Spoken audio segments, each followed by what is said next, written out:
And our next speaker is from Victoria. And what I'd like to introduce, Dr. Chris Fraser. Now, Dr. Fraser received his doctorate at the University of British Columbia. He is a physician whose practice has focused on providing health care to inner city populations in British Columbia for the past, how many years? Too many. No, never. He's proud to be the lead physician at the Kool-Aid Society's successful interdisciplinary health center in Victoria, British Columbia, which provides a broad range of services to people living with HIV, hepatitis C, mental health, and addictions. His work and research encompasses the use of DOT, which is direct observed therapy for patients that need a little bit more support. He maintains an affiliation with the BC Centre for Excellence in HIV and AIDS and conducts clinical research into new treatments for HIV and hepatitis C as an investigator with the Canadian HIV Trials Network. So I'd like to introduce Dr. Chris Fraser. Thank you.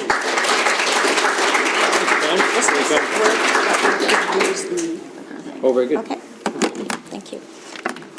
Thanks very much, and it's great to see such a big crowd of people out today. It certainly merits a large audience because it is a big start of a new era for hepatitis C therapy.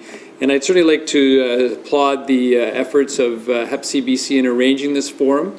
And hopefully there'll be many more like this as we move forward into this new era with new treatment options for people. Oops, wrong button.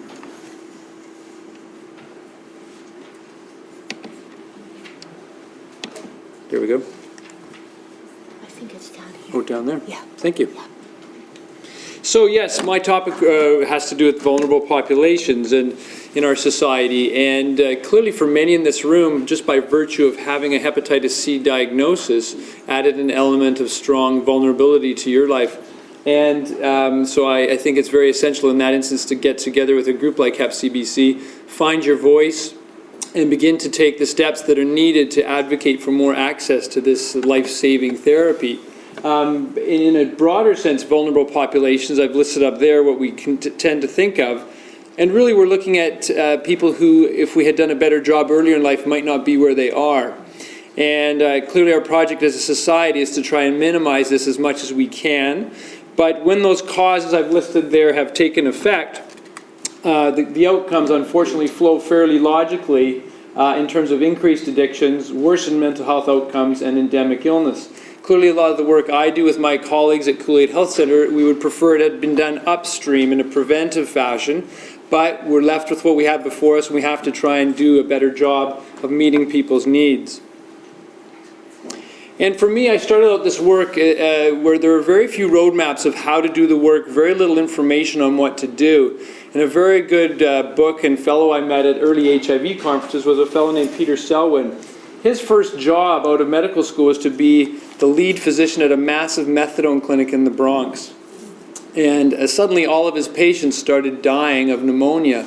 And this was the dawn of HIV in injection drug users. And he really gained a lot of wisdom from that. There was no evidence, no roadmaps of what to do. And he really had to address this. And he summarized it very well in terms of the addiction side.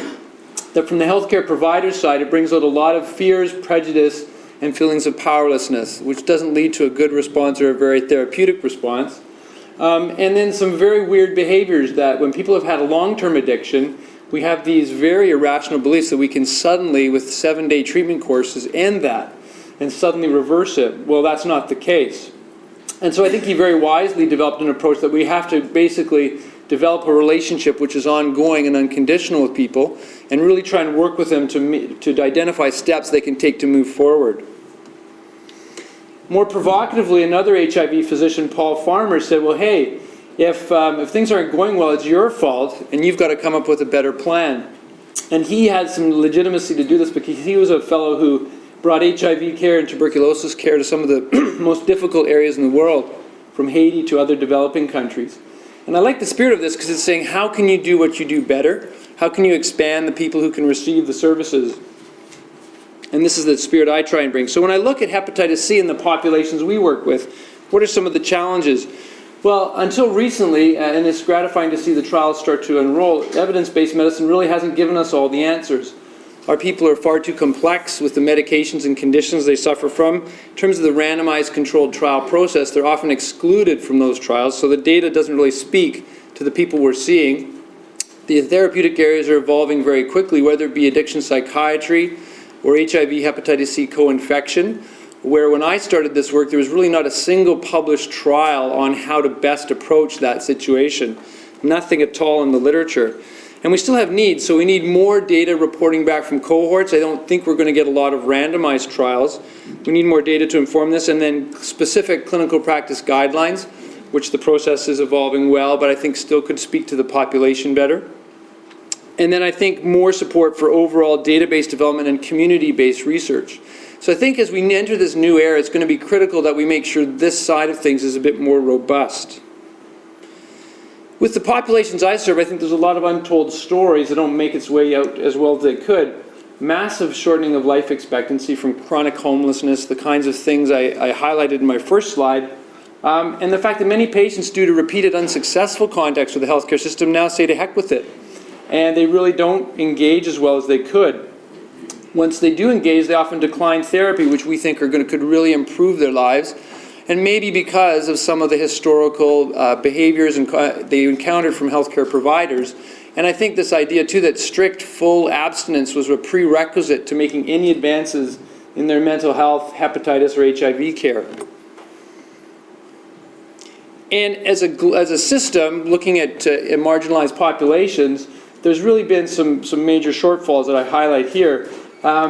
Poor planning, really underestimating the true impact of addiction and mental health on our society, on our health services, and not resourcing them commensurate with the level of the problem. Inappropriate structures where up till now mental health and addictions were very separate systems, and people would go to one side of the system and say, well, you have to go over to see addictions, not mental health, bouncing around. We're not doing that as much. Downright harmful policies that we've tried to undo, the idea that everyone who needs assistance all gets it on the same day of the month rather than breaking it up. That perpetuates cycles of addiction and instability. Prisons clearly have been one of the worst places to go if you want to get a virus in our society, because we're not realistic about the behaviors which occur in prisons. And we haven't evaluated well how these supports are doing. We haven't tried to set effective and attainable benchmarks. And certainly that's one thing I hope we will do going forward. So a clinic like mine, which I'll describe a bit, how many people can we successfully treat for Hep C in the next few years? I'd like to be measured as to how well we do and see if we can really unroll the project the way it could. The other thing, I think that the research that does go into inner city medicine is far too often observational rather than interventional. So we've got to get in there and support and treat people and see what works. In that lines, and I think relevant to the project of expanding Hep C access and care, these are some of the things we need to look at for people who are not engaging. Safe consumption sites with a clear linkage to primary healthcare services, engaging people on a spectrum of housing, substitution therapies, which can be innovative. We haven't done this for alcohol except in very small pilot projects, but that can be a way to engage people and move towards change. Certainly we do that for opiates, and then some research is clearly needed on the stimulant front. Assertive community care teams, interdisciplinary teams which engage people on a daily basis, I think are very successful. And then again, interventional randomized trials where we are going to try and measure how well we can do this sort of work. I think that we have seen some changes, and to highlight the positive, the BCMA came up with a very progressive report, really recognizing, I think, in a very rational and progressive way that addiction should be recognized as a chronic disease. So there are the traditional biomedical chronic diseases, hypertension, congestive heart failure, that sort of thing.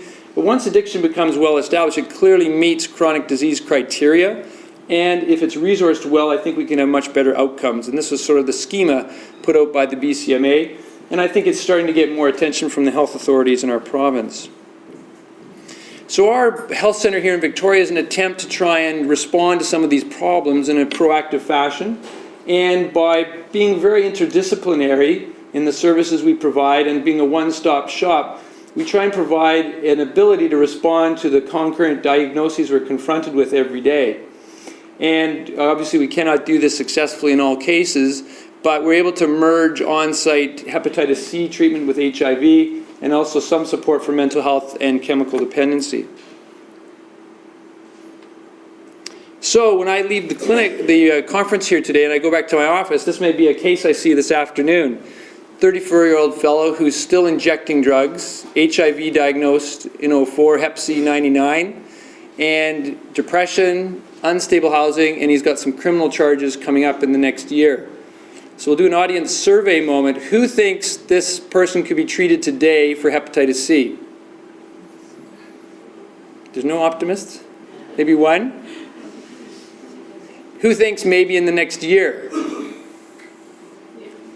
Okay. 2 years or longer. My answer to that question is I don't really know. Certainly not today, but could it happen in the next year? I think we're heading towards trying to see if that could happen. And I think we're trying to see what would it take to make that happen. So this is our challenge. And the question with this fellow, of course, is where do you start? What are the first steps? And what's the map? What's his map? What's our map? And how do we make the two overlap? But I think there's a way to do this. And I'm sorry these colors don't show that well, but essentially it's trying to respond to where this person is in terms of his preparedness to whether he's pre-contemplative, whether he's determining, making an action plan, preparing to maintain some wellness patterns. In the case of Hep C, of course, if we successfully get that project accomplished, we can achieve a permanent exit. And that's something I think which we're going to set up as a goal for this kind of person we're seeing. How do we do this? We try and engage people constantly to really identify their self-efficacy and what are the steps that they can take which are going to be meaningful and move them towards some goals they may have. And one of the key strategies about this is to really engage people in a conversation about what are the benefits of staying the same versus changing, what are the costs of those, and try to identify what steps they're willing to start to take. So applying this specifically to Hep C, and particularly the new generation, the new era of therapy, and what are some practical considerations?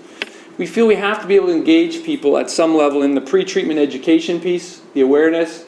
We have to demonstrate that they're able to be in a place with support, that their mental health is stable, housing is adequate enough that we can be regularly in touch with them and follow up when needed, working to optimize nutritional status. We really have found our weekly peer-supported treatment and education group is a key way for people to get awareness of treatment and be supported during treatment. And this becomes a way that treatment can be very successful where all the injections are done on site and other supports and assessments can be done, and they receive that built-in peer support. Other things related to overall stability, can we show that that person has not needed to have any addiction-related emergency room visits or hospitalizations? I think one thing that we look at very much on a case-by-case, has the person fully ceased injection drug use, or are they harm reduction educated and able to inject in a way which is not going to put them at risk of reinfection if they are treated? And I think that's a discussion we have on an individual basis. For alcohol, clearly reducing and eliminating alcohol drastically improves the success of treatment. And then what kind of treatment is the person engaging in or willing to look at in terms of medications? Adherence supports. I think that one thing we've looked at with our treatment in our clinic with very difficult to treat people sometimes is it meets or beats the literature numbers. And we're looking at that and we're saying, how is that happening? I think it's because of adherence. We're able to arrange, looking at the person's circumstances, what is the best way to help them adhere to therapy? Linking it to methadone maintenance therapy, daily medication pickups, directly observed therapy, blister packs, and face-to-face contact with a team member can all be very effective ways to guarantee better adherence.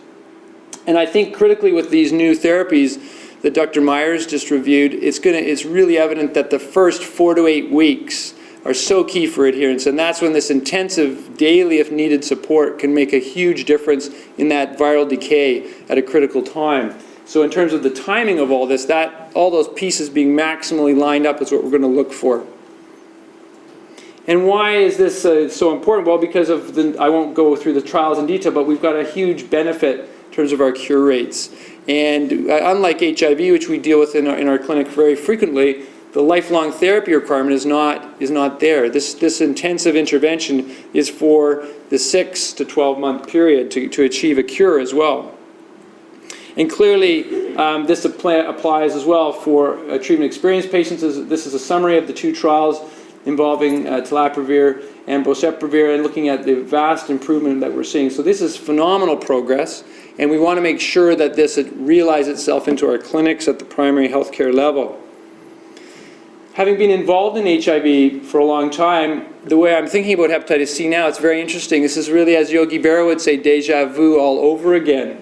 Because a lot of the issues we're encountering, a lot of the discussions 3 times a day, unboosted protease inhibitor taken with food, the interactions, is very much like HIV when we first had the advent of the initial protease inhibitors. So I'm very optimistic that this therapy, the challenges with it, can be overcome, and that as therapy moves forward, we'll get something approaching like what we have with HIV now, which is a single pill taken once a day.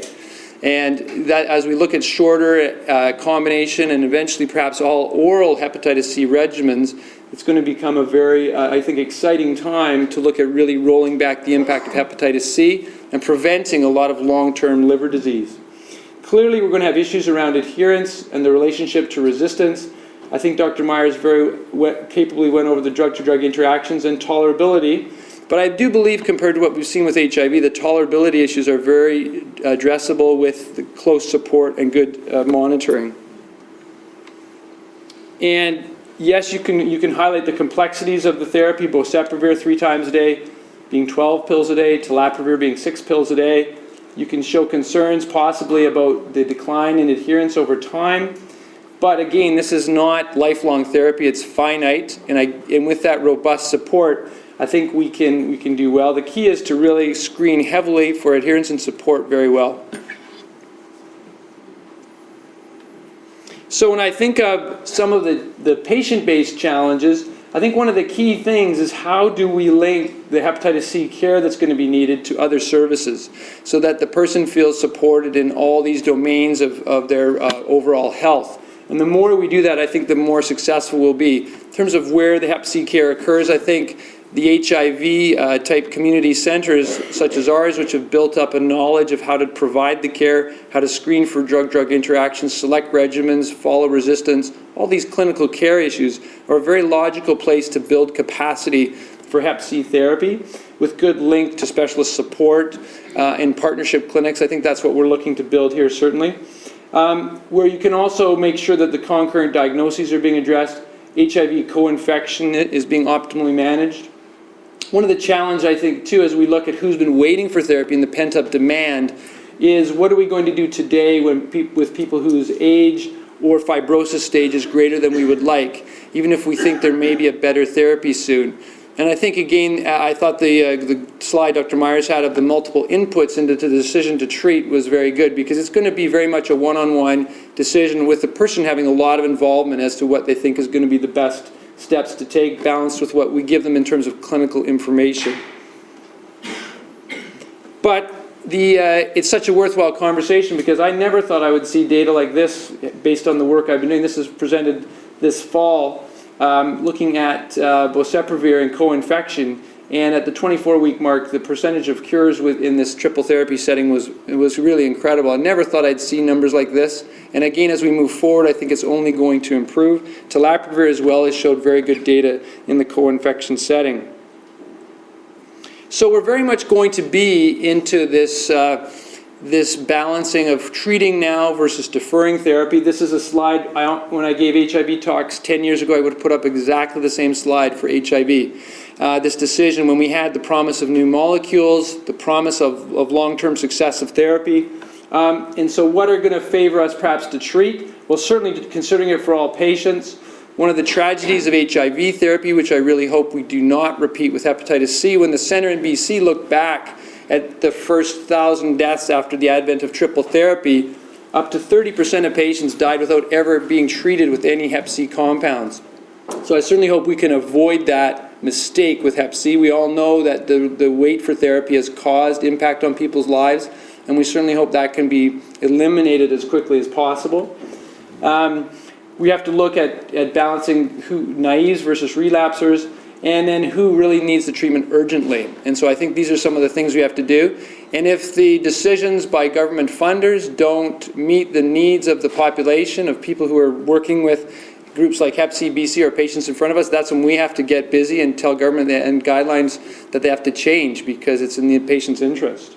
That's part of our job, I think. So, and then the deferral categories, obviously tolerability, adherence, I think we can usually find some way around somehow. The issue I think here is the null and very advanced disease is still going to be patient by patient. This again, I think we can have impact on by constant engagement and not losing track of people. So that's where having a good community partners is key. And then drug interaction issues, again, I think have to be very well considered, very well communicated about again and again, but I think we can address those issues as well.